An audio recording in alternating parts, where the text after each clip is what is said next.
네가 20년 넘게 며느리 노릇했지만 결국 핏줄은 못 남겼잖니. 그리고 시어머니는 아주 담담하게 말을 이었습니다. 다음 주 토요일 종친회 행사에서 그 여자와 그 아이를 네 입으로 축복한다고 말해라. 그 순간 미경은 알았습니다. 이 집에서 자신은 사람이 아니었다는 걸. 그러나 미경은 울지 않았습니다. 대신 남편의 차 블랙박스를 확인했고 병원 청구 데이터를 열었고 피해자들을 찾기 시작했습니다. 그리고 깨달았습니다. 이건 불륜이 아니라 조직적인 사기일지도 모른다는 걸. 만약 여러분이라면 어떻게 하시겠습니까? 참고 넘어가시겠습니까? 아니면 시어머니가 원했던 바로 그 무대에서 모든 진실을 터뜨리시겠습니까?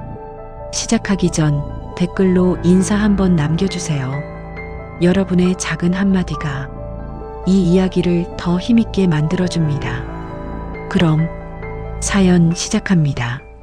그날 시어머니가 하신 말씀이 아직도 귓가에 맴돕니다. 내가 못 낳았으니 집안이 대비한 거다. 며느리인 내가 공식적으로 인정해야 한다. 저는 그때 알았습니다.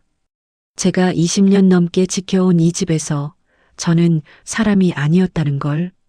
아침 9시 저는 책상 앞에 앉아 의료급여 정산 자료를 검토하고 있었습니다. 서미경 52살. 구청 복지과 팀장으로 30년 가까이 공직 생활을 해왔습니다. 기초생활수급자와 의료급여 대상자를 관리하는 일, 숫자와 서류 속에서 사람의 삶을 읽는 게 제 일이었습니다. 그날도 평범한 하루가 될 거라 생각했습니다. 후배 김주임이 정리한 분기별 의료급여 청구 현황을 훑어보는데 뭔가 이상했습니다. 특정 요양병원 하나만 유독 눈에 띄었습니다. 청구 건수가 너무 많았습니다. 고령 환자 비율이 비정상적으로 높고 비급여 항목으로 전환되는 시점이 묘하게 일치했습니다. 같은 검사를 반복적으로 청구한 흔적도 보였습니다. 이건 단순한 실수가 아니야. 30년 실무자의 감각이 경고음을 울렸습니다. 저는 해당 병원 이름을 형광펜으로 표시했습니다. 푸른 소나무 요양병원. 남편 정성우가 행정원장으로 있는 곳이었습니다. 퇴근 후 집에 돌아왔을 때는 8시가 넘어 있었습니다. 남편은 아직 들어오지 않았습니다. 요즘 들어 귀가 시간이 부쩍 늦어졌습니다. 재단 일이 바쁘다고 했습니다. 저는 현관에 벗어둔 남편의 정장 재킷을 집어들었습니다. 세탁소에 맡기려고 주머니를 확인하는데 손끝에 뭔가 걸렸습니다. 영수증 2장. 첫 번째는 산부인과 진료비 영수증이었습니다. 날짜는 3주 전, 금액은 15만 원. 두 번째는 영유아 영양제 정기 결제 안내문이었습니다. 월 9만 원, 6개월 자동 결제. 손이 떨렸습니다. 우리 나이에 이게 왜? 저와 남편 사이에는 아이가 없습니다. 결혼 3년 차에 난임 판정을 받았습니다. 여러 치료를 시도했지만 결국 포기했습니다. 그게 20년도 더 된 일입니다. 그런데 지금 산부인과 영수증이라니, 영유아 영양제라니, 머릿속이 하얗게 비었습니다. 아니야, 뭔가 오해일 거야. 조카 선물일 수도 있고, 아니면 회사 직원 경조사 관련일 수도 있고, 하지만 제 손은 이미 휴대폰을 들고 있었습니다. 남편의 카드 사용 내역을 확인했습니다. 정기 결제 항목에 영유아 영양제가 3달째 빠져나가고 있었습니다. 같은 시기 산부인과 방문 기록도 2번 더 있었습니다. 아, 이건 가슴이 무너지는 것 같았습니다. 잠을 설친 채 출근했습니다.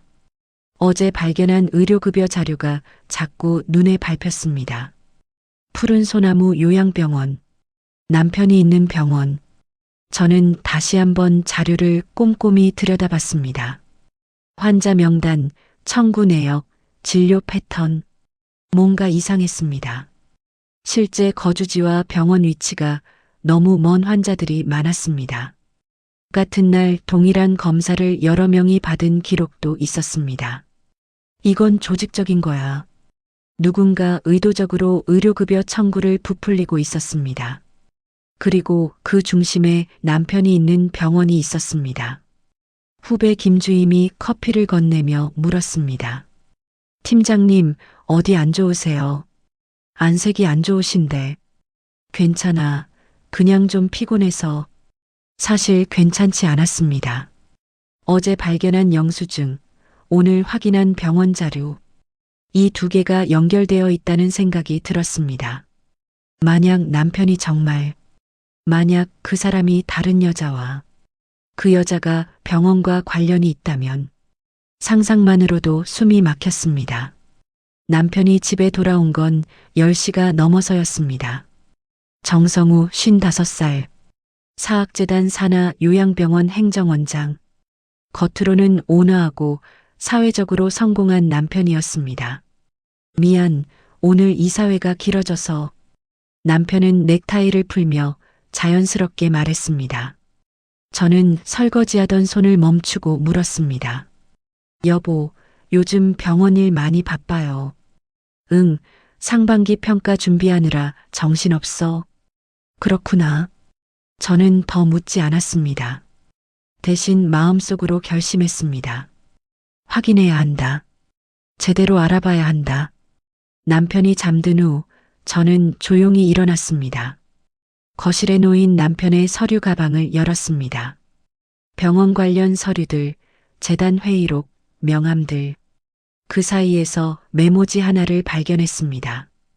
은솔 다음 주 화요일 4시 산부인과. 필체는 남편 것이었습니다. 은솔, 여자 이름이었습니다.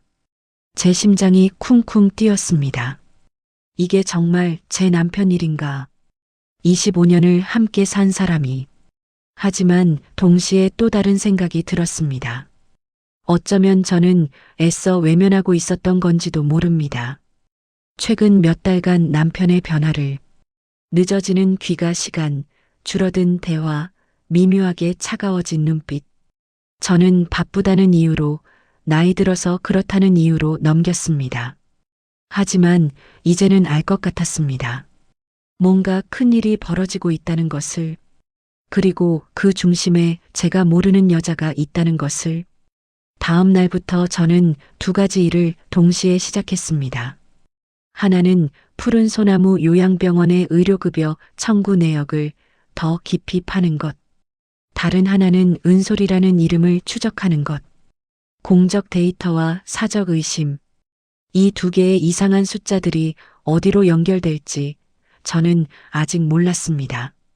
하지만 한 가지는 확실했습니다. 진실을 알아야 한다는 것. 설령 그 진실이 저를 무너뜨릴지라도.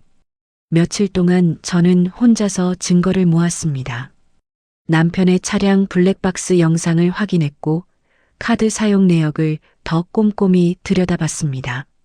산부인과 방문은 3달 동안 5번이었습니다. 영유아 용품 구매 내역도 여러 건 나왔습니다. 유모차, 아기 옷, 젖병 세트. 더 이상 의심의 여지가 없었습니다. 하지만 저는 남편에게 먼저 묻지 않았습니다. 대신 다른 사람을 찾아가기로 했습니다. 시어머니, 오춘자. 만약 이게 정말이라면 시어머니가 모를 리 없다고 생각했습니다. 토요일 오전 저는 시댁으로 향했습니다. 평소라면 명절이나 제사 때나 가는 집이었습니다. 25년 며느리 생활 동안 저는 그 집 문턱이 편했던 적이 한 번도 없었습니다.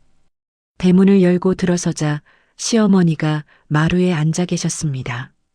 78살 전직 여중 교장 출신답게 자세가 꼿꼿했습니다. 어머님, 저 미경이에요. 시어머니는 놀라지 않으셨습니다.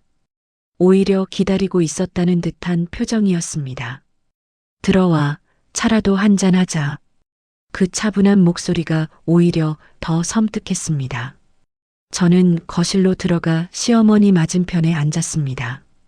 시어머니가 녹차를 따라주셨습니다. 무슨 일로 왔니? 저는 가방에서 출력해온 영수증 사본을 꺼내 놓았습니다. 산부인과 영수증, 카드 사용 내역, 영유아 용품 구매 기록. 어머님, 이게 뭡니까? 시어머니는 서류들을 힐끗 보시고는 차를 한 모금 마셨습니다. 그리고 너무나 침착하게 말씀하셨습니다. 알고 있다. 그 한마디에 제 머릿속이 하얘졌습니다. 뭐라고요? 성우한테 다 들었어. 석 달 전쯤에. 시어머니는 감정의 동요 없이 말을 이어갔습니다. 그 여자 이름이 은솔이라고 했지. 병원 직원이고 지금 임신 6개월이래. 저는 말문이 막혔습니다. 시어머니가 알고 계셨다는 것. 그것도 석 달 전부터. 그럼 저만 모르고 있었던 겁니까? 시어머니가 찻잔을 내려놓으셨습니다. 미경아, 내 마음은 이해한다. 하지만 현실을 봐야지. 현실이요? 너는 아이를 못 낳았잖니. 우리 집안에 대를 이을 사람이 없어. 저는 손이 떨렸습니다. 그래서 이게 정당화가 됩니까? 외도가? 바람이? 시어머니의 목소리가 차갑게 식었습니다. 외도라니. 그렇게 속되게 보지 마. 이건 집안이 살 길을 찾은 거다. 집안이 살 길이요. 내가 20년 넘게 며느리 노릇했지만 결국 핏줄은 못 남겼잖니. 그게 현실이야. 시어머니의 말 한마디 한마디가 칼처럼 꽂혔습니다.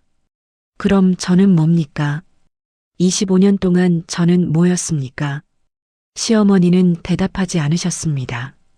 대신 다른 말씀을 하셨습니다. 다음 주 토요일 종친회 행사 있는 거 알지?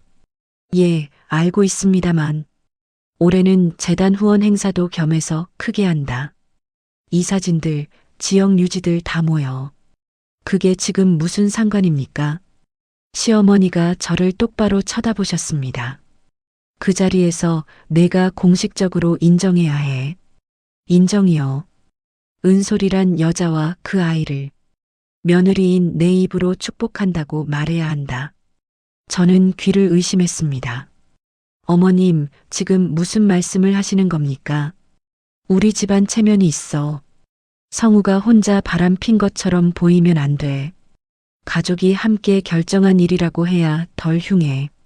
시어머니는 정말로 그게 당연하다는 듯이 말씀하셨습니다. 저는 믿을 수가 없었습니다. 제가 왜 그런 걸 해야 합니까? 제가 왜? 내 자리 지키려면 참고 넘어가야지. 제 자리요. 성우가 이혼하자고 하면 어쩔 건데. 재산 분할도 제대로 못 받고 쫓겨날 거야. 하지만 내가 협조하면 달라져. 명분이 생기거든. 시어머니는 계산이 다 끝난 사람의 목소리였습니다. 행사 때만 잘하면 성우도 너한테 미안해할 거야. 재산도 손에 안 보게 해줄 거고. 저는 그제야 깨달았습니다. 이 사람들에게 저는 사람이 아니었습니다.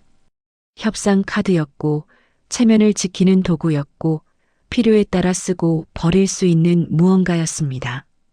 25년 동안 명절 음식 준비하고 제사상 차리고 시댁 어른들 병원 모시고 다녔던 그 시간들이 전부 이런 취급을 받기 위한 시간이었다는 게 어머님, 저는 떨리는 목소리로 말했습니다. 저는 못하겠습니다. 시어머니의 눈빛이 차갑게 변했습니다. 미경아, 후회할 말 하지 마. 저는 이미 후회하고 있습니다. 이 집안에 시집 온 걸. 일어서는 제 팔을 시어머니가 붙잡으셨습니다. 앉아, 아직 할 말이 남았어. 저는 팔을 뿌리쳤습니다. 더 들을 말 없습니다. 다음 주 토요일 2시까지 호텔 연회장으로 와. 안 오면 내가 더 곤란해질 거야. 저는 대답하지 않고 현관으로 향했습니다. 시어머니의 목소리가 뒤에서 따라왔습니다. 미경아, 세상이 원래 그런 거야. 여자는 참고 사는 거라고. 현관문을 닫는 순간 눈물이 쏟아질 것 같았습니다. 하지만 저는 울지 않았습니다. 대신 다른 감정이 차올랐습니다. 분노. 그리고 차가운 결심. 이 사람들이 원하는 대로 해줄 생각은 추호도 없었습니다. 대신 저는 알아낼 겁니다. 은솔이라는 여자가 누구인지, 남편이 정확히 뭘 했는지, 그리고 이 모든 게 어떻게 연결되는지. 감정으로는 못 이깁니다. 하지만 증거로는 이길 수 있습니다. 저는 차에 올라타 핸들을 꽉 잡았습니다. 다음 주 토요일까지 일주일. 시간은 충분했습니다. 시댁에서 돌아온 저는 남편을 기다렸습니다. 토요일 오후 5시 남편이 집에 들어왔습니다. 평소처럼 골프 가방을 들고 있었습니다. 다녀왔어. 남편은 여전히 아무것도 모르는 척이었습니다. 저는 거실 소파에 앉아 남편을 바라봤습니다. 여보, 앉아봐요. 할 얘기가 있어요. 남편의 표정이 미묘하게 굳었습니다. 뭔데 그래? 오늘 시댁 다녀왔어요. 아, 그래. 어머니 뵙고 왔구나. 저는 테이블 위에 준비해둔 서류들을 밀어냈습니다. 산부인과 영수증, 카드 명세서, 영유아 용품 구매 내역. 남편의 얼굴이 하얗게 변했습니다. 이게 뭐야? 제가 물어봐야 할 말인데요. 이게 대체 뭡니까? 남편은 잠시 말없이 서류를 내려다봤습니다. 그리고 깊은 한숨을 쉬었습니다. 미안해. 딱 그 한마디였습니다. 미안하다고요. 그게 전부예요. 남편이 소파에 주저앉았습니다. 설명할게. 일단 들어봐. 저는 팔짱을 꼈습니다. 남편은 이마를 짚으며 말하기 시작했습니다. 그 여자 차은솔이라고 해. 병원 대외협력팀 직원이야. 알아요. 시어머니한테 다 들었어요. 남편이 놀란 듯 고개를 들었습니다. 어머니가 말씀하셨어. 그래. 어머니한테는 3달 전에 말씀드렸어. 그럼 저만 몰랐네요. 가족들은 다 알고 저만. 미안해, 정말. 나도 어떻게 된 건지 모르겠어. 남편의 목소리에는 변명이 가득했습니다. 처음에는 그냥 업무상 만난 사이였어. 병원 홍보일 때문에 자주 얘기하게 됐고, 저는 끊지 않고 들었습니다. 그 여자가 힘들다고 했어. 집안 사정도 어렵고, 아프신 부모님 병원비도 대야 하고, 그래서 도와주셨어요. 돈으로. 처음엔 그냥 조금씩 빌려준 거였어. 그런데 어느 순간 임신했다고 하더라고. 그래서요. 나도 놀랐어. 솔직히 믿기지 않았어. 근데 산부인과 진단서까지 보여주고 남편은 자기도 피해자인 것처럼 말했습니다. 저는 차갑게 물었습니다. 그래서 아이가 정말 당신 아이인 거예요? 남편이 머뭇거렸습니다. 그건 아직 확실하지 않아. 확실하지 않은데 왜 시어머니한테 말씀드렸어요? 왜 영유아 용품을 샀어요? 남편이 말문이 막혔습니다. 저는 계속 물었습니다. 그리고 왜 저한테는 3달 동안 한마디도 안 했어요? 말할 수가 없었어. 내가 얼마나 상처받을지 알았으니까. 그래서 혼자 다 처리하려고 했어요? 저 몰래. 미안해. 또 미안하다는 말이었습니다. 저는 웃음이 나왔습니다. 미안하다는 말이 몇 번째예요, 지금. 남편이 고개를 들어 저를 봤습니다. 그의 눈에는 불안함과 계산이 동시에 보였습니다. 미경아, 들어봐. 이미 벌어진 일이야. 그래서요. 아이 문제는 어쩔 수 없어. 이미 6개월이라고. 그게 저랑 무슨 상관인데요? 남편이 제 손을 잡으려 했습니다. 저는 손을 빼냈습니다. 다음 주 토요일 행사 있잖아. 어머니한테 들었지. 종친회요. 거기서 내가 좀만 협조해줘. 행사만 무사히 넘기면 돼. 협조요. 남편의 목소리가 조금 더 간절해졌습니다. 형식적으로만 해줘. 가족들 앞에서 이해한다는 말만 해주면. 왜 제가 그래야 하는데요? 남편이 잠시 망설이다가 말했습니다. 재산 걱정은 안 해도 돼. 내가 알아서 정리할게. 재산이요. 이혼 같은 거 생각 안 하니까. 우리 관계는 유지하는 거야. 대신 그 여자 문제만 정리하면 되는 거고. 정리요. 법적으로 아이 인지만 하고 양육비만 주면 돼. 그 여자는 따로 살 거야. 남편은 마치 사업 계약서를 설명하듯 말했습니다. 그리고 너한테는 재산 분할 걱정 없게 해줄게. 명예 이전도 미리 해놓고. 저는 남편의 얼굴을 똑바로 봤습니다. 지금 저한테 거래를 하자는 거예요. 거래가 아니라 현실적인 해결책이야. 남편은 정말로 그게 합리적이라고 믿는 것 같았습니다. 행사 때만 참아줘. 딱 한 번만. 그럼 다 정리될 거야. 저는 아무 말도 하지 않았습니다. 남편이 제 침묵을 긍정으로 받아들였는지 조금 안도한 표정을 지었습니다. 고마워, 미경아. 내가 이해해줘서. 남편은 자리에서 일어나 방으로 들어갔습니다. 저는 소파에 그대로 앉아 있었습니다. 울지 않았습니다. 소리치지도 않았습니다. 대신 머릿속으로 계산을 했습니다. 이 사람은 끝까지 저를 속일 생각입니다. 나도 속았다는 말은 거짓말입니다. 행사만 넘기면 정리된다는 말도 거짓말입니다. 재산을 챙겨준다는 것도 결국 입을 막으려는 거였습니다. 그날 밤 남편이 잠든 후 저는 조용히 일어났습니다. 남편의 차 열쇠를 들고 지하 주차장으로 내려갔습니다. 차량 블랙박스 메모리 카드를 빼냈습니다. 집으로 올라와 노트북에 연결했습니다. 최근 3개월간의 영상과 음성 파일이 저장되어 있었습니다.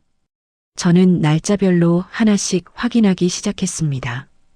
대부분은 평범한 운전 기록이었습니다. 하지만 2주 전 파일에서 멈췄습니다. 남편의 목소리가 들렸습니다. 은솔아, 걱정 마. 본처는 몰라도 돼. 여자의 목소리가 대답했습니다. 오빠, 그래도 불안해요.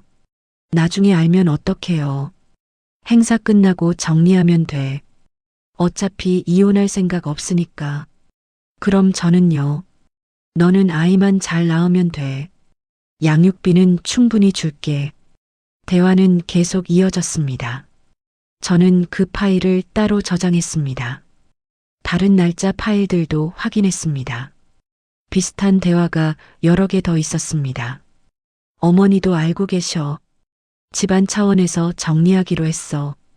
본처가 동의하면 더 좋고, 동의 안 하면요. 어차피 선택권이 없어. 행사 때 공개적으로 발표하면 끝이야.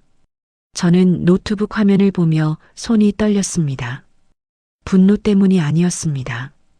차라리 확신 때문이었습니다. 이 사람들은 처음부터 저를 배제하고 모든 걸 결정했습니다. 그리고 저를 꼭두각시처럼 움직이려 했습니다. 저는 USB에 모든 파일을 복사했습니다.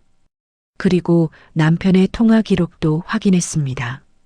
은솔이라는 번호로 매일 통화한 기록이 있었습니다.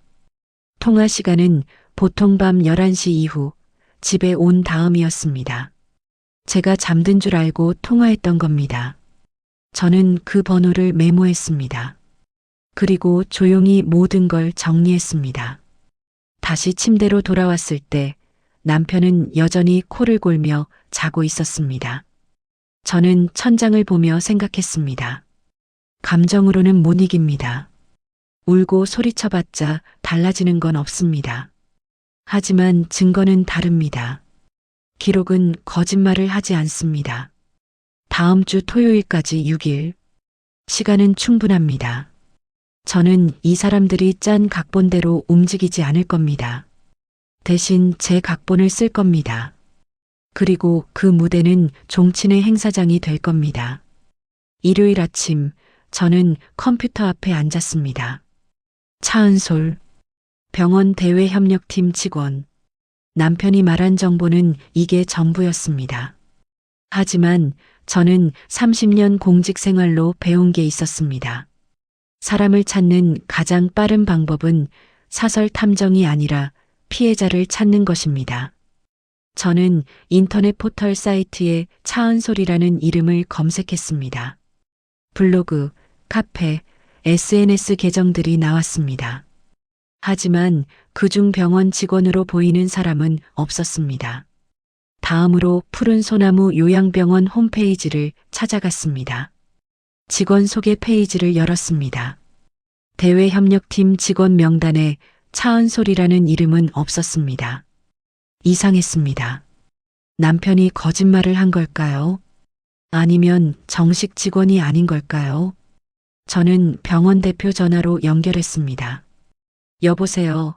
대외협력팀 차은솔 대리님 좀 바꿔주시겠어요? 상대방이 잠시 뜸을 들이더니 말했습니다. 저희 팀에 그런 분 안 계신데요. 아, 그럼 최근에 퇴사하셨나요? 성함을 다시 한번 말씀해 주시겠어요? 차은솔이요. 차은솔 대리님.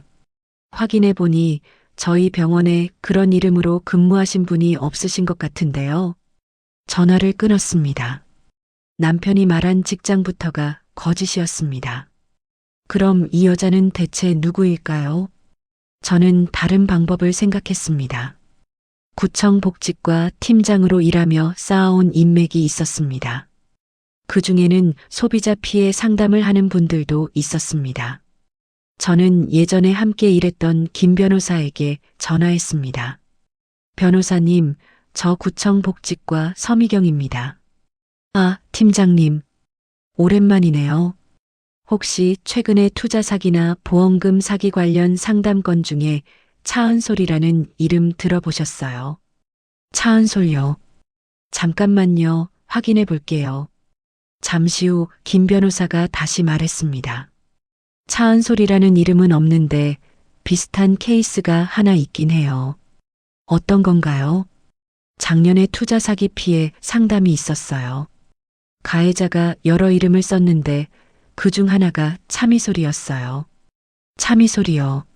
네, 근데 그것도 가명이었고요. 실명은 정아린이라고 확인됐어요. 저는 메모하며 물었습니다. 그 사람 어떤 사기를 쳤나요?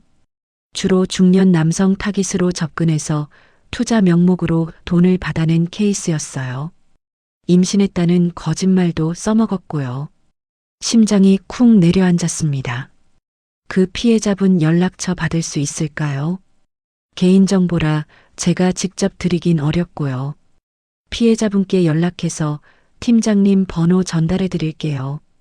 감사합니다. 전화를 끊고 1시간쯤 지났을 때 모르는 번호로 전화가 왔습니다. 여보세요. 서미경 팀장님이신가요? 저 박경태라고 합니다. 목소리는 57쯤 되어 보이는 남자였습니다. 아, 네. 전화 주셔서 감사합니다. 김 변호사님한테 들었어요. 차은솔 건으로 연락하셨다고. 네, 혹시 그 사람에 대해 아시는 게 있으면 좀 여쭤보고 싶어서요. 박경태 씨는 한숨을 쉬었습니다. 제가 직접 만나서 말씀드리는 게 나을 것 같은데요. 통화로는 설명이 길어서요. 그러실 수 있으면 감사하죠. 우리는 다음 날 오후 2시에 동네 카페에서 만나기로 했습니다. 월요일 오후 저는 반차를 내고 약속 장소로 갔습니다. 카페 구석자리에 중년 남자가 앉아 있었습니다. 머리가 많이 희끗하고 얼굴에 피로가 가득했습니다.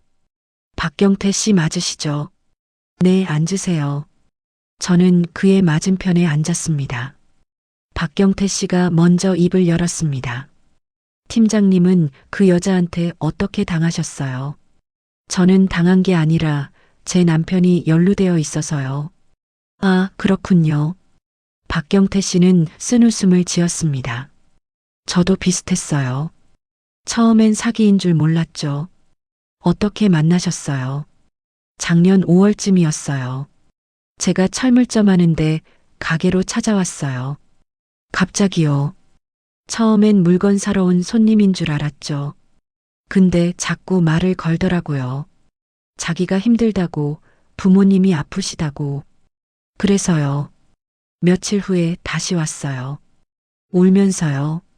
병원비가 급하다고 친구한테 빌리려고 했는데 안 된다고 돈을 빌려주셨군요. 처음엔 100만 원이었어요.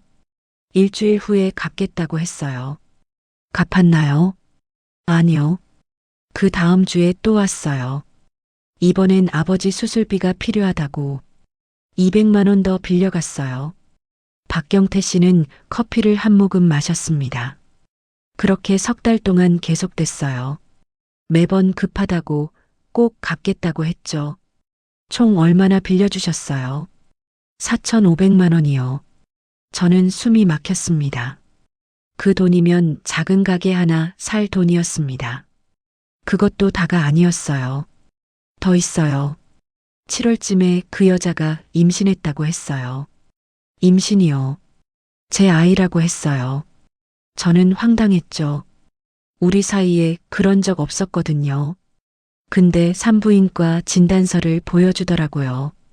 임신 12주, 부친 추정 박경태. 이렇게 적혀 있었어요. 진단서까지요.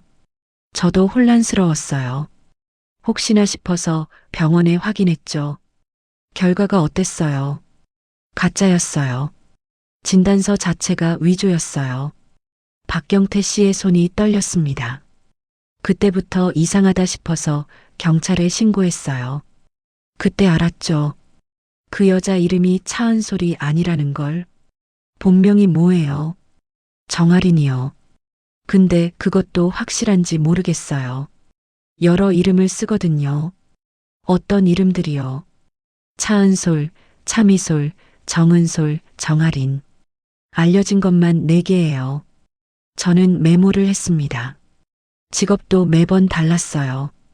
저한테는 프리랜서 디자이너라고 했고 다른 피해자한테는 병원 간호사라고 했대요. 다른 피해자도 있어요. 제가 아는 것만 셋이에요. 경찰 조사 과정에서 알게 됐어요. 그 사람들도 비슷하게 당했나요? 네. 임신 거짓말, 부모님 병원비, 투자 명목. 수법이 거의 똑같아요. 저는 등골이 오싹했습니다. 이건 단순한 외도가 아니었습니다. 조직적이고 계획적인 사기였습니다. 혹시 그 여자 사진 있으세요? 박경태 씨가 휴대폰을 꺼내 사진을 보여줬습니다. 30대 후반으로 보이는 여자였습니다. 단정한 인상, 부드러운 미소, 믿음직스러워 보이는 외모. 이 사람이 여러 남자를 속였다는 게 믿기지 않았습니다. 제 휴대폰으로 사진을 찍어도 될까요? 네, 그러세요. 저는 사진을 저장했습니다. 그 여자 지금 어디 있어요? 모르겠어요. 작년 9월에 갑자기 연락이 끊겼어요. 경찰 수사도 진행 중인데 못 찾고 있어요. 박경태 씨는 한숨을 쉬었습니다. 그 돈 때문에 가게 접었어요. 대출까지 받아서 빌려줬거든요. 저는 박경태 씨를 보며 물었습니다. 혹시 다른 피해자분들 연락처 받을 수 있을까요? 왜요? 제 남편도 같은 여자한테 속고 있는 것 같아서요. 확실히 확인하고 싶어요. 박경태 씨는 잠시 생각하더니 고개를 끄덕였습니다. 단톡방이 있어요. 피해자들끼리 만든 거요. 초대해 드릴게요. 감사합니다. 팀장님 조심하세요. 그 여자 진짜 무섭습니다. 거짓말을 진짜처럼 해요. 알겠습니다. 카페를 나오며 저는 확신했습니다. 남편이 만난 차은솔은 정아린이 맞습니다. 그리고 임신도 거짓일 가능성이 높습니다. 제가 본 산부인과 진단서도 위조였을 겁니다. 집으로 돌아와 저는 받은 단톡방에 들어갔습니다. 정아린 피해자 모임이라는 방 이름이었습니다. 멤버는 박경태 씨 포함 5명이었습니다. 저는 자기소개를 올렸습니다. 안녕하세요. 남편이 정아린에게 속고 있는 것 같아 연락드립니다. 곧바로 답장이 왔습니다. 또 피해자가 나왔네요. 그 여자 아직도 활동 중이었구나. 경찰은 뭐 하는 거야? 저는 물었습니다.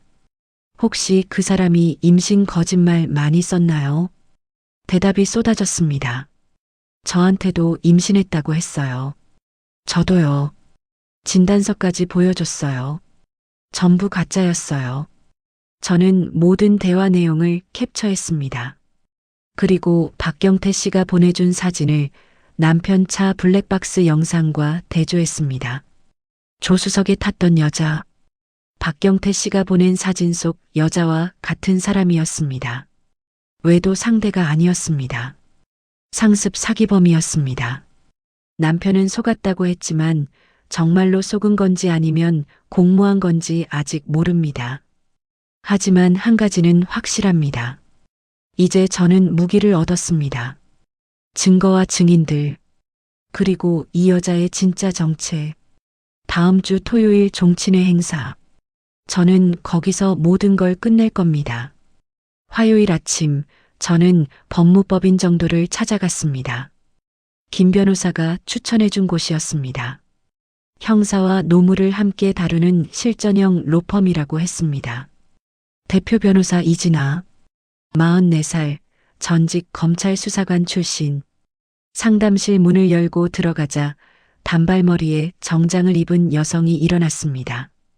서미경 팀장님이시죠? 이진아입니다. 악수를 나누고 앉았습니다. 이진아 변호사는 바로 본론으로 들어갔습니다. 김 변호사님한테 대략 들었어요.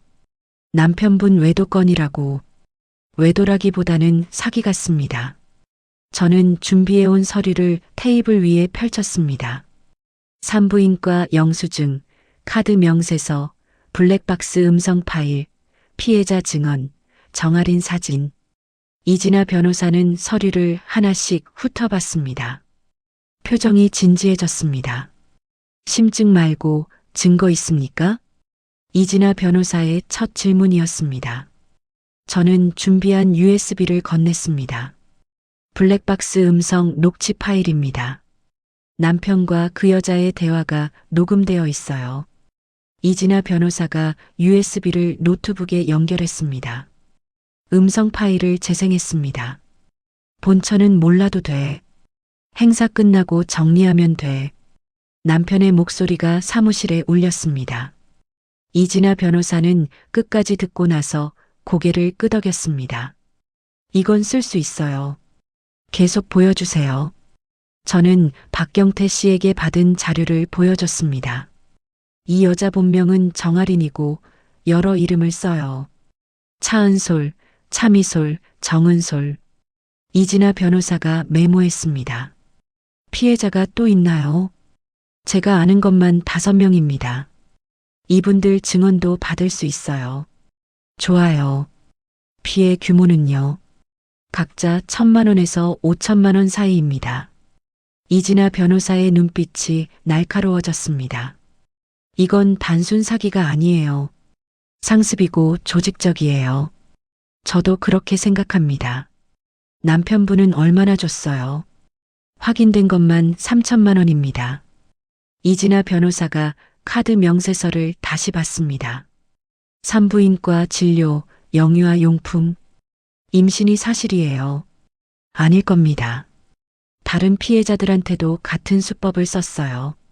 진단서 위조까지. 증거 있어요. 저는 피해자 단톡방 대화 캡처를 보여줬습니다. 이진아 변호사는 화면을 보며 웃었습니다. 이거 재미있는데요? 재미있다니요. 법적으로요. 이 여자 잡을 구석이 한두 개가 아니에요. 이진아 변호사가 정리를 시작했습니다. 일단 사문서 위조, 사기, 공갈. 기본으로 3개 들어가요. 더 있나요? 남편분이 공모했다면 공동정범.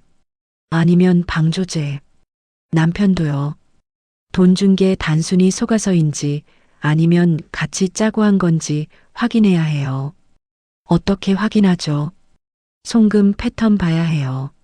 남편분 통장 거래 내역 가져올 수 있어요. 가능합니다. 그리고 결정적으로 필요한 게 하나 더 있어요. 뭔가요? 친자 확인. 저는 잠시 망설였습니다. 그게 가능할까요? 그 여자가 동의할 리 없는데 지금 할 필요는 없어요. 나중에 법원 명령으로 할 수 있어요. 일단 카드로 남겨둬요. 이진아 변호사는 전략을 짜고 있었습니다. 팀장님, 목표가 뭐예요? 목표요. 이혼이에요? 복수예요? 아니면 돈 받는 거예요? 저는 잠시 생각했습니다. 복수도 아니고 돈도 아닙니다. 그럼요. 진실을 밝히고 싶어요. 공개적으로. 이진아 변호사가 고개를 끄덕였습니다. 언제요? 다음 주 토요일 종친회 행사가 있어요. 아, 거기서 폭로하고 싶으시구나. 네. 이진아 변호사가 달력을 확인했습니다. 오늘이 화요일이니까 나흘 남았네요. 빡빡한데요. 불가능한가요? 아니요, 할 수 있어요. 근데 준비를 제대로 해야 해요. 어떻게 해요? 증거를 법적 언어로 바꿔야 해요. 감정적인 폭로는 오히려 역풍 맞아요. 저는 귀를 기울였습니다. 이진아 변호사가 설명을 이어갔습니다. 첫째, 정아린의 신원과 전과 기록 정리. 둘째, 피해자 증언 확보. 셋째, 남편 송금 내역 분석. 알겠습니다. 그리고 팀장님, 하나 더 물어볼게요. 네.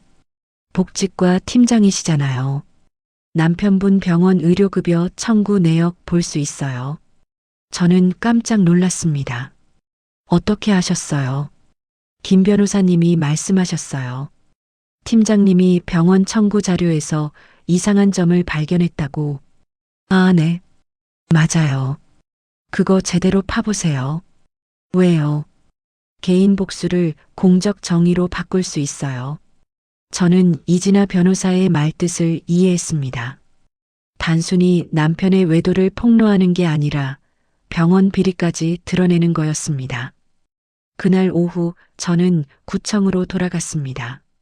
사무실 책상 앞에 앉아 의료급여 청구 자료를 다시 펼쳤습니다.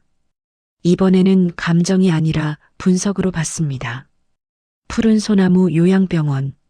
최근 6개월간 청구 건수가 이전 6개월 대비 200% 증가했습니다. 환자 수는 비슷한데 청구 금액만 늘어난 겁니다. 저는 세부 항목을 확인했습니다. 비급여 항목 전환이 유독 많았습니다. 원래 의료급여로 처리되어야 할 검사들이 비급여로 청구되고 있었습니다. 환자들은 추가 부담 없이 검사를 받지만 병원은 정부 지원금을 이중으로 받는 구조였습니다. 이건 명백한 부정 청구입니다. 저는 과거 3년치 자료를 전부 뽑았습니다. 그리고 패턴을 분석했습니다. 부정 청구가 시작된 시점은 작년 4월이었습니다. 남편이 행정원장으로 부임한 시기와 일치했습니다. 우연일까요? 저는 더 깊이 파고들었습니다. 청구 금액이 유독 큰 환자들의 명단을 확인했습니다. 그중 절반 이상이 실제 거주지와 병원 위치가 30km 이상 떨어져 있었습니다.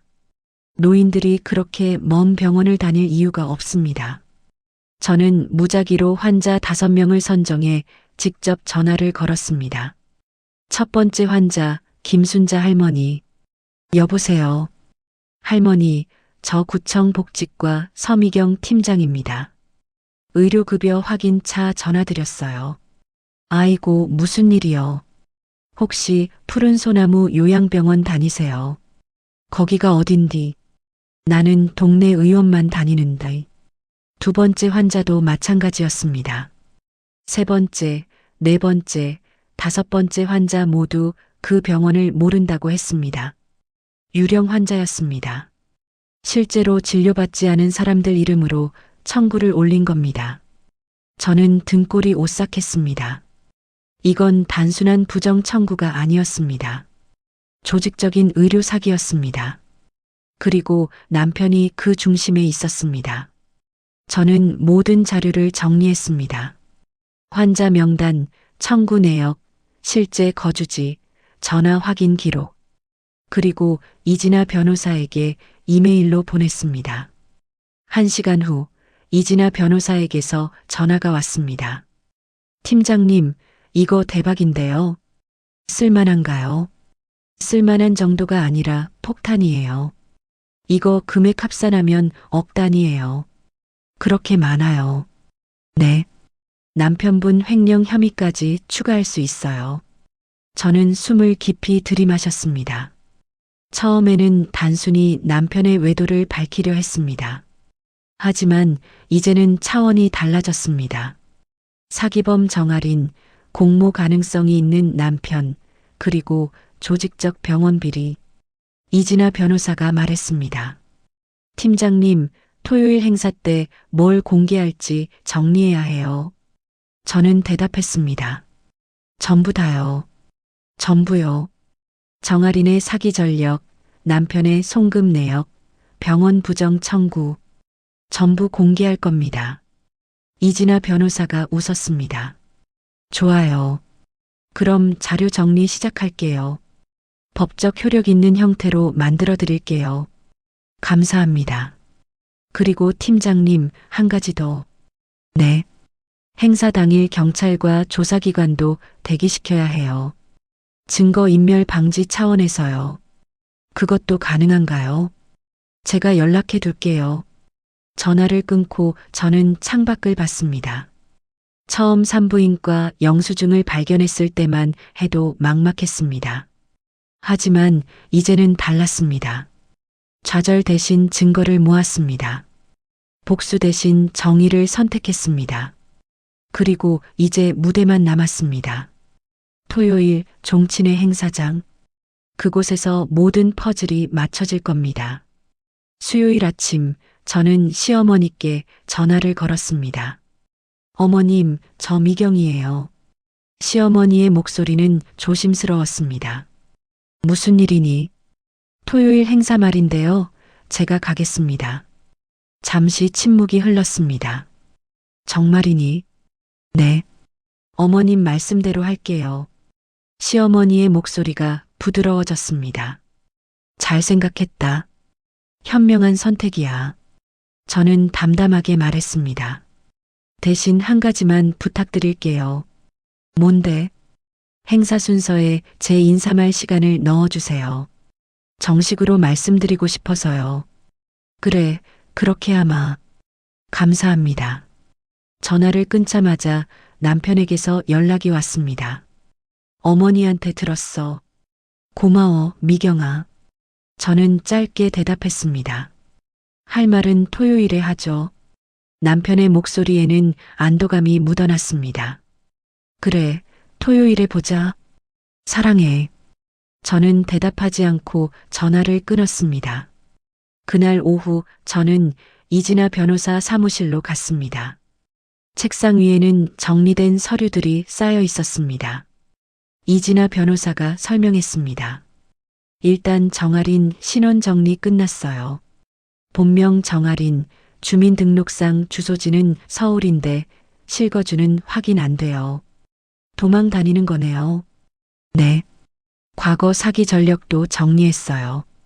2022년 보험 사기 1건, 2023년 투자 사기 3건. 형이 확정됐나요? 한 건만 벌금형 받고 나머지는 합의로 끝났어요. 교묘하게 빠져나갔죠. 이진아 변호사가 다음 서류를 펼쳤습니다. 피해자 증언서도 받았어요. 박경태 씨 포함 5명. 전부 공증 받았고요. 빨리 진행하셨네요. 시간이 없잖아요. 그리고 남편분 송금 내역도 분석했어요. 어떻게 나왔어요? 작년 12월부터 매달 500만 원씩 정기 이체. 총 3천만 원. 계좌 명의는요? 정아린 명예 맞아요. 근데 재미있는 게 또 있어요. 뭔데요? 같은 시기에 병원법인 계좌에서도 돈이 나갔어요.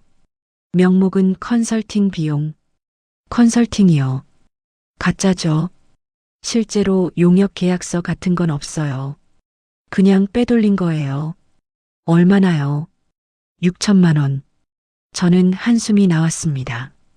개인 돈 3천에 법인 돈 6천. 합치면 9천만 원이었습니다. 그리고 의료급여 부정 청구건도 정리했어요. 이진아 변호사가 두꺼운 파일을 넘겼습니다. 유령 환자 23명, 부정 청구 금액 1억 2천만 원. 1억이요. 네. 이 정도면 특정경제범죄 가중처벌법 적용 가능해요. 형량이 어떻게 되나요? 3년 이상이요. 저는 서류를 넘기며 물었습니다. 이걸 전부 토요일에 공개하는 거죠? 네. 근데 방식이 중요해요. 어떤 방식이요? 이진아 변호사가 노트북을 열었습니다. 영상 자료로 만들어야 해요. 사람들이 한눈에 이해할 수 있게. 영상이요. 네. 정아린 사진, 피해자 증언, 송금 내역, 병원 청구 자료. 순서대로 보여주는 거예요. 그런 거 어떻게 만들죠? 제가 아는 영상 제작자 있어요. 내일까지 완성 가능해요. 저는 고개를 끄덕였습니다. 그리고 행사 당일 경찰 대기권도 조율했어요. 정말요? 네. 증거 제시 직후 현장에서 조사 들어가요. 목요일 저녁 집에서 남편과 저녁을 먹었습니다. 남편은 기분이 좋아 보였습니다. 미경아, 토요일 잘 부탁해. 걱정 마세요. 너 덕분에 일이 잘 풀렸어.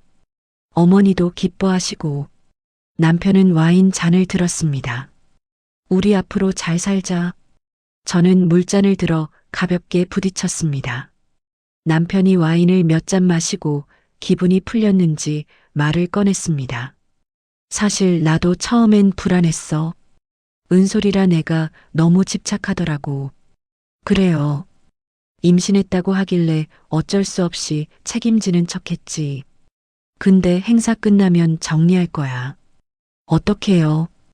해외로 보낼 거야. 싱가포르 쪽에 아는 사람 있거든. 거기서 아이 낳고 살게 하면 돼. 남편은 이미 다 계획해둔 것처럼 말했습니다. 돈은 계속 보내줄 거야. 근데 한국엔 못 들어오게 할 거고. 저는 물었습니다. 그 여자가 동의할까요? 동의 안 하면 어쩔 수 없지. 법적으로 처리하면 돼. 어차피 증거는 내 쪽에 있으니까. 무슨 증거요? 남편이 휴대폰을 꺼냈습니다. 이거 봐. 은솔이 보낸 메시지들. 화면에는 은솔이 보낸 것으로 보이는 카톡들이 있었습니다. 오빠 사랑해요. 평생 함께해요. 오빠 없으면 못 살아요.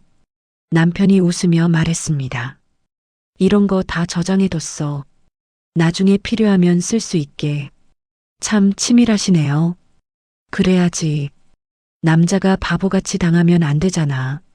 저는 속으로 웃음이 났습니다. 이 사람은 자기가 누구를 속이고 있는지도 모르고 있었습니다. 여보, 근데 해외 계좌는 어떻게 만들었어요? 남편의 표정이 잠깐 굳었습니다. 그건 왜? 아니, 궁금해서요. 저도 나중에 필요할 수도 있잖아요. 남편이 방심했는지 대답했습니다. 싱가포르의 페이퍼 컴퍼니 만들었어. 병원 컨설팅 명목으로. 아, 그렇구나.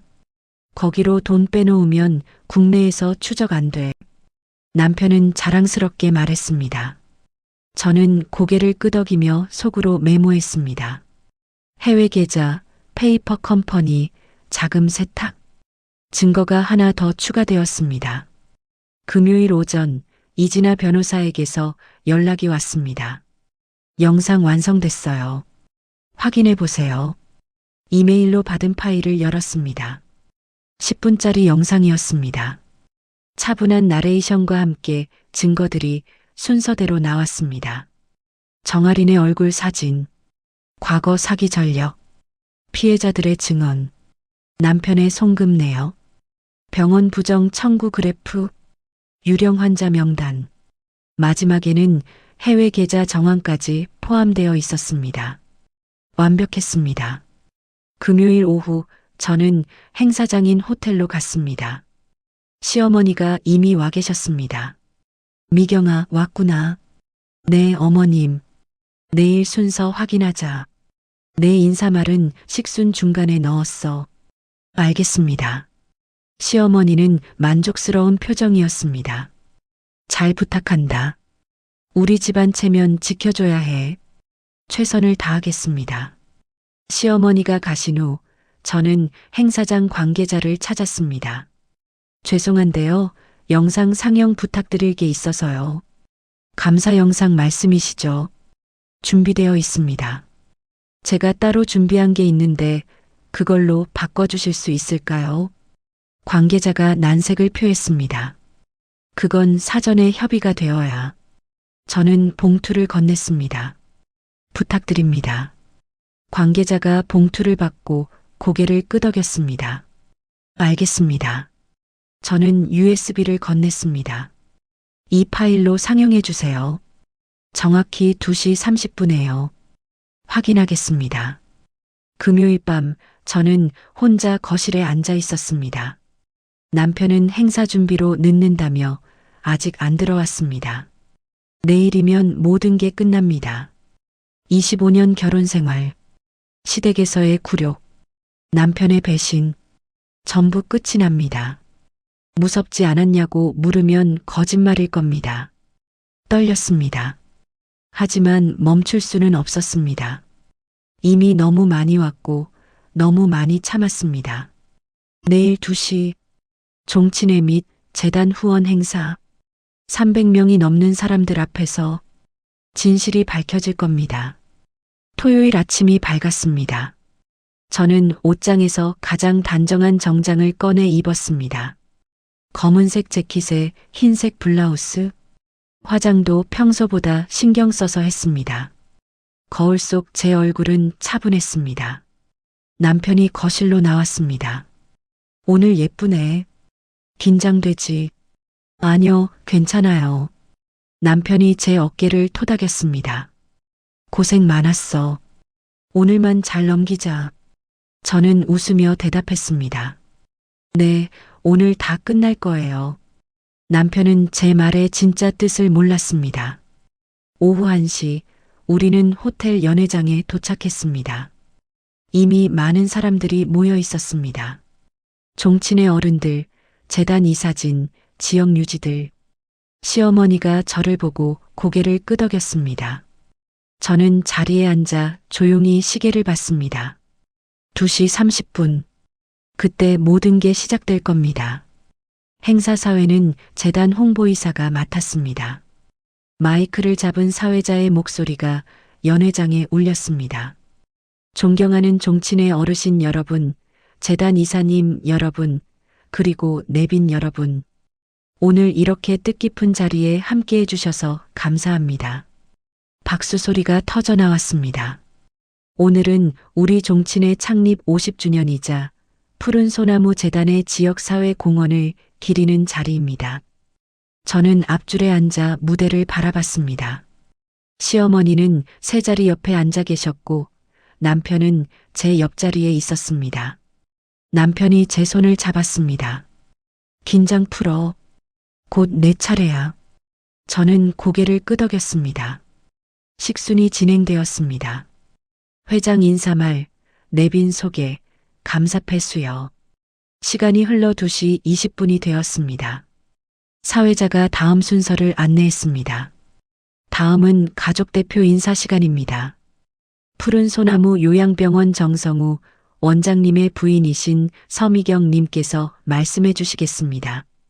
박수가 터졌습니다. 저는 자리에서 일어났습니다. 남편이 미소를 지으며 고개를 끄덕였습니다. 시어머니도 만족스러운 표정이었습니다. 저는 단상으로 걸어 올라갔습니다. 마이크 앞에 섰습니다. 300명이 넘는 사람들이 저를 바라봤습니다. 심장이 뛰었지만 목소리는 차분했습니다. 안녕하십니까? 정성우 원장의 아내 서미경입니다. 저는 원고를 펼쳤습니다. 오늘 이 자리에서 여러분께 중요한 말씀을 드리고자 합니다.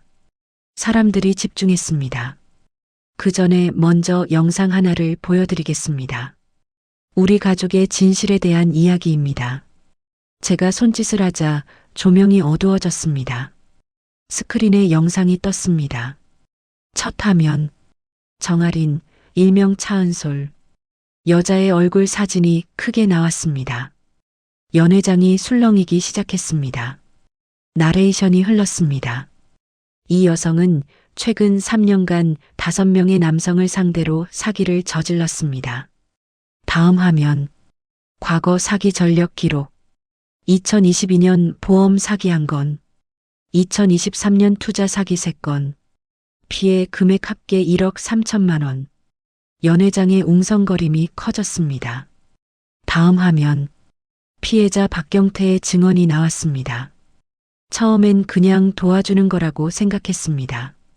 하지만 그 여자는 계획적으로 저를 속였습니다. 임신했다는 거짓말까지 하면서요. 저는 남편을 쳐다봤습니다. 남편의 얼굴이 하얗게 질렸습니다. 다음 화면.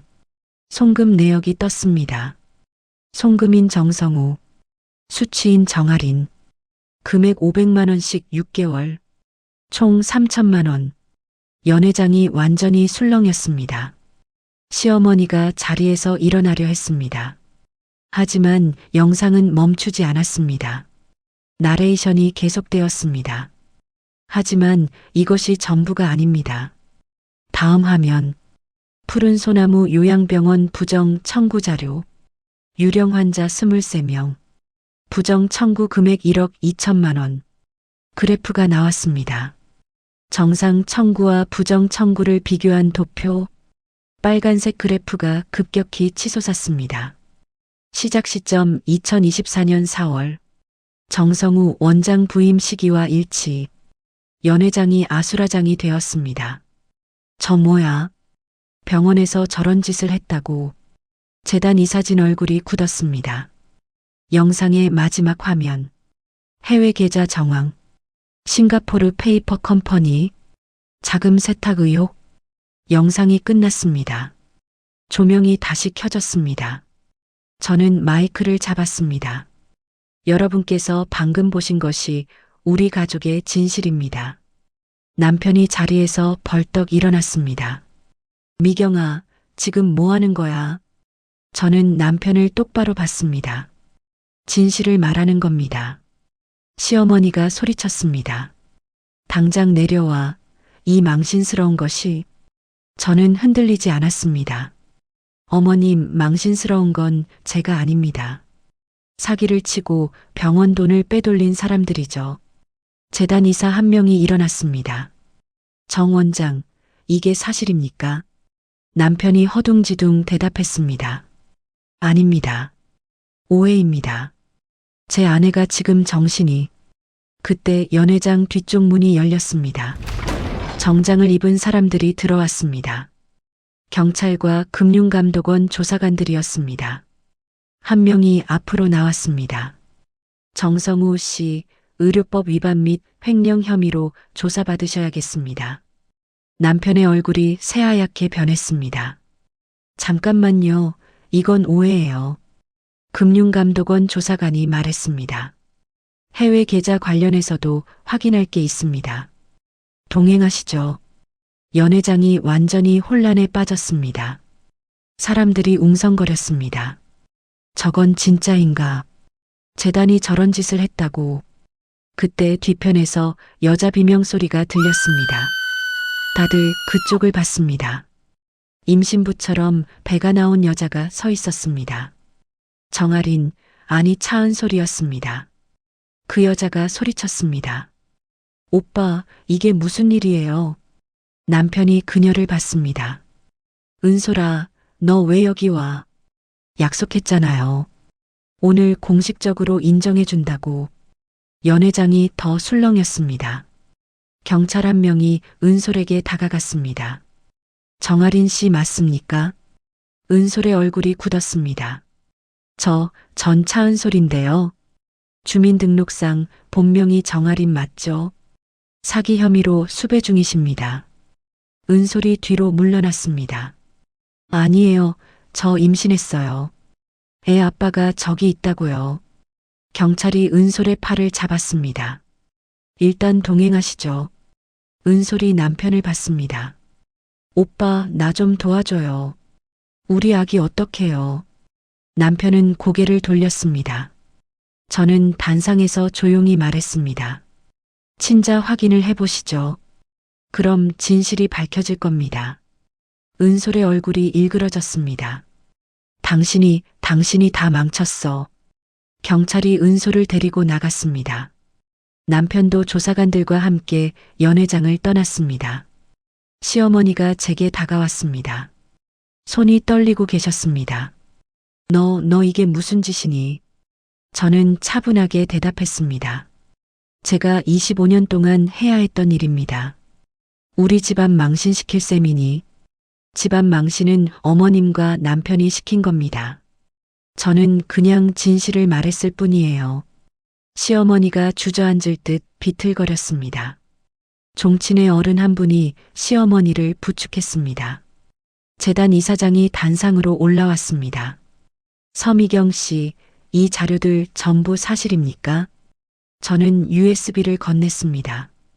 여기 모든 증거가 있습니다. 금융감독원과 경찰도 이미 받았고요. 이사장의 얼굴이 굳었습니다. 이건 재단 존립의 문제인데, 그래서 말씀드리는 겁니다. 더 늦기 전에 바로 잡으셔야죠. 연회장 사람들이 저를 바라봤습니다. 어떤 이는 놀란 표정으로, 어떤 이는 동정하는 눈빛으로, 어떤 이는 분노한 얼굴로. 저는 마이크를 내려놓고 단상에서 내려왔습니다. 시어머니가 제 앞을 막아섰습니다. 미경아. 시어머니의 목소리는 처음으로 떨리고 있었습니다. 어쩌려고 이러니? 이제 우린 어떻게 살라고? 저는 시어머니를 똑바로 봤습니다. 저도 똑같이 궁금했어요. 어머님. 어머님은 저보고 어떻게 살라고 하신 건지. 시어머니가 입을 떼지 못했습니다. 저는 가방을 들고 연회장을 나왔습니다. 복도에서 이진아 변호사가 기다리고 있었습니다. 수고하셨어요, 팀장님. 감사합니다, 변호사님. 이제 시작이에요. 앞으로 조사받고 재판 준비해야죠. 알고 있어요. 후회 안 해요? 저는 고개를 저었습니다. 아니요. 진작 이럴 걸 후회하죠. 이진아 변호사가 웃었습니다. 호텔 로비로 나왔을 때 햇살이 눈부셨습니다. 저는 깊게 숨을 들이마셨습니다. 25년 만에 처음으로 진짜로 숨을 쉬는 것 같았습니다. 휴대폰이 울렸습니다. 박경태 씨였습니다. 팀장님, 뉴스 봤어요. 잡혔다면서요, 그 여자. 네, 방금 연행됐어요. 고맙습니다, 정말. 팀장님 덕분에 우리도 희망이 생겼어요. 천만에요. 다른 피해자들한테도 연락할게요. 다들 좋아할 거예요. 전화를 끊고 저는 하늘을 봤습니다. 구름 한 점 없이 맑았습니다. 오늘 모든 게 무너졌습니다. 남편의 거짓말, 시댁의 권위, 은솔의 사기, 병원의 비리, 전부 다.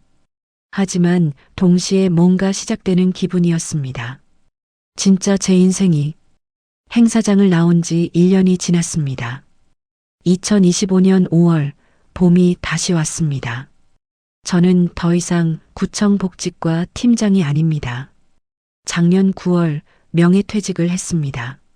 30년 공직 생활을 정리하는 건 쉬운 결정이 아니었습니다. 하지만 필요한 선택이었습니다. 재판 준비에 집중해야 했고 무엇보다 제 자신을 돌봐야 했습니다.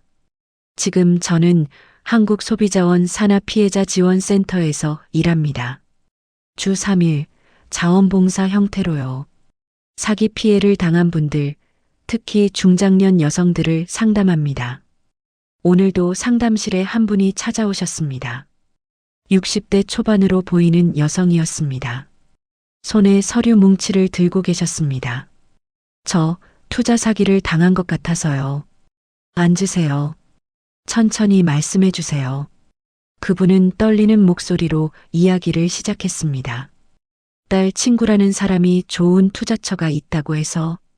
얼마나 투자하셨어요? 3천만 원이요. 제 노후 자금 전부였어요. 저는 그분의 손을 잡았습니다. 제 손은 따뜻했지만 떨림은 없었습니다. 1년 전 제 손이 그랬던 것처럼. 괜찮습니다. 방법이 있어요. 일단 증거부터 정리해보죠. 그분의 눈에서 눈물이 흘렀습니다. 정말 방법이 있을까요? 전 너무 바보 같아서. 바보가 아니에요. 사람을 믿은 거예요. 잘못은 속인 사람한테 있는 거고요. 상담이 끝나고 그분을 배웅했습니다. 돌아서는 그분의 뒷모습에서 1년 전 제 모습이 보였습니다. 퇴근길, 저는 동네 카페에 들렀습니다. 박경태 씨가 벌써 와 있었습니다. 팀장님, 여기요. 저는 그의 맞은편에 앉았습니다. 박경태 씨는 예전보다 훨씬 밝아 보였습니다. 요새 어떻게 지내세요? 가게 다시 시작했어요. 작은 규모지만요. 정말요. 잘 됐네요. 팀장님 덕분이에요. 그 여자한테 받아낸 배상금으로 자금 좀 마련했거든요.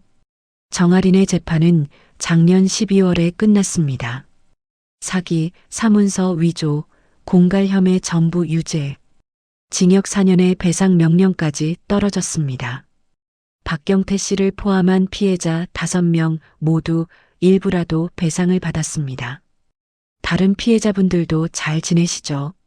네, 다들 연락하고 지내요. 다음 주에 모임도 있어요.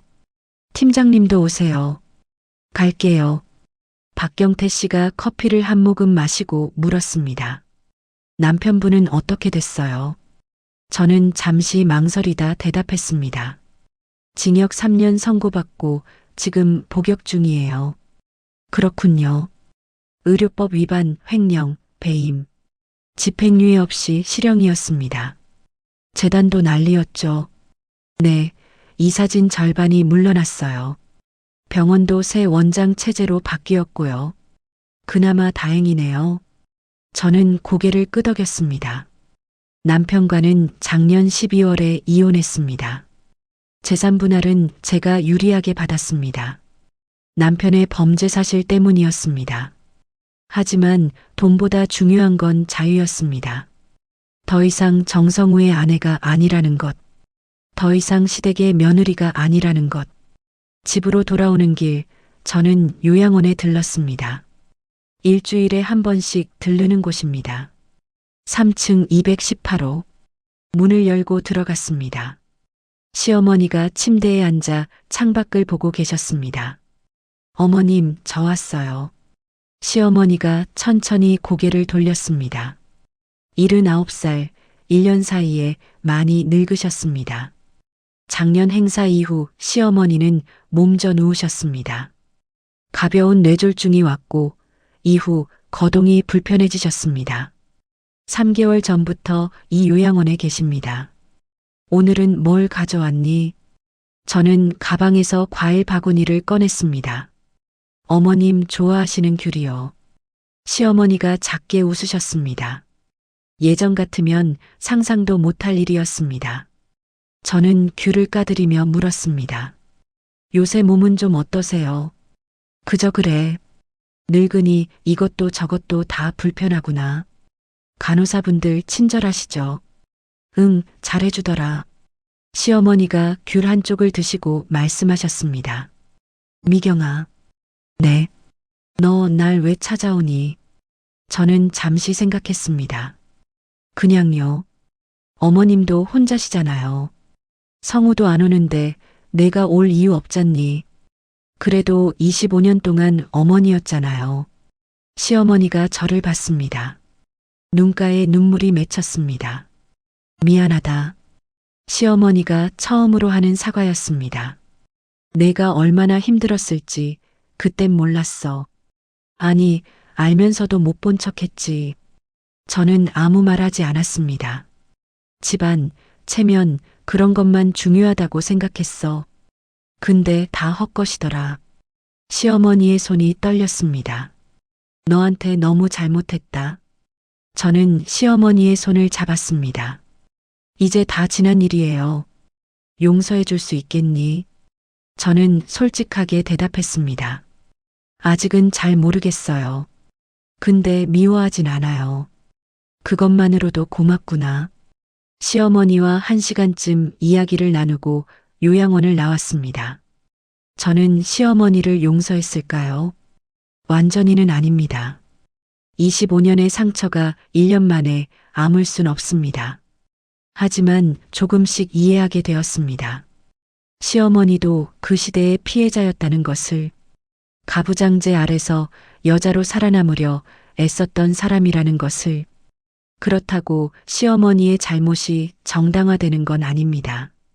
다만 저는 더 이상 미움에 갇혀 살고 싶지 않았습니다. 저녁 무렵 집에 도착했습니다. 1년 전 이혼 후 구한 작은 아파트입니다. 25평, 투룸. 혼자 살기엔 충분합니다. 저는 거실 소파에 앉아 창밖을 봤습니다. 석양이 지고 있었습니다. 휴대폰이 울렸습니다. 이진아 변호사였습니다. 팀장님, 좋은 소식 있어요. 무슨 일이에요? 정아린 추가 피해자 셋이 더 나타났어요. 배상 청구할 수 있을 것 같아요. 그건 잘 됐네요. 그리고 팀장님한테 강연 요청 들어왔어요. 강연이요. 여성 권익 단체에서요. 사기 피해 예방과 법적 대응에 대해 얘기해 달래요. 저는 잠시 생각했습니다. 해볼게요. 좋아요. 일정 조율해서 연락드릴게요. 전화를 끊고 저는 다시 창밖을 봤습니다. 1년 전 그날 연회장에서 모든 걸 폭로했을 때 저는 확신하지 못했습니다. 이게 옳은 선택인지 후회하지 않을지. 하지만 지금은 압니다. 그건 제 인생에서 가장 용기 있는 선택이었다고. 물론 쉽지 않았습니다. 재판 과정은 힘들었고 주변 시선도 따가웠습니다. 어떤 사람들은 제가 너무했다고 말했습니다. 가족 문제를 공개 석상에서 터뜨리다니, 남편을 감옥에 보내다니. 하지만 더 많은 사람들이 응원해줬습니다. 특히 비슷한 처지의 여성들이. 당신 덕분에 용기 냈어요. 저도 더 이상 참지 않기로 했어요. 그런 메시지들이 제게 힘이 되었습니다. 밤이 깊었습니다. 저는 책상 서랍을 열었습니다. 그 안에는 1년 전 행사 때 사용했던 자료들이 보관되어 있었습니다. 증거 서류, 녹취 파일, 사진들. 그리고 시어머니가 3달 전 요양원에서 건네주신 편지 한 통. 저는 편지를 꺼내 다시 읽었습니다. 미경아, 이 편지를 쓰는 게 쉽지 않구나. 뭐라 사과해야 할지도 모르겠다. 내가 25년 동안 얼마나 힘들었을지 이제야 조금 알 것 같다. 늦었지만 진심으로 미안하다. 그리고 고맙다. 내가 진실을 밝혀줘서. 그게 아니었다면 우리 가족은 더 큰 죄를 짓고 살았을 거야. 부디 행복해라. 내가 받아 마땅한 행복을. 편지를 다시 접어 넣었습니다. 저는 용서했을까요? 완전히는 아닙니다. 하지만 조금은 내려놓았습니다. 복수는 끝이 아니었습니다. 끝이 아닌 새로운 시작이었습니다. 다음 날 아침 저는 상담센터로 출근했습니다. 오늘도 누군가 도움을 청하러 올 겁니다. 사기 피해를 당한 분, 가족에게 배신당한 분, 어디서부터 시작해야 할지 모르는 분. 저는 그분들에게 말해줄 겁니다. 괜찮다고, 방법이 있다고, 혼자가 아니라고. 그리고 가장 중요한 한마디. 당신은 잘못하지 않았다고. 점심시간 저는 센터 근처 공원을 산책했습니다.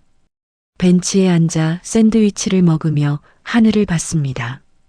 구름이 천천히 흘러갔습니다. 1년 전 이맘때 저는 매일 밤 울었습니다. 분노와 슬픔과 배신감에 잠을 이루지 못했습니다. 하지만 지금은 다릅니다. 밤에 잠을 잡니다. 아침에 일어나면 오늘이 기대됩니다. 물론 여전히 힘든 날도 있습니다. 문득 25년이 아깝다는 생각이 들 때, 혼자라는 게 외로울 때. 하지만 그럴 때마다 저는 기억합니다.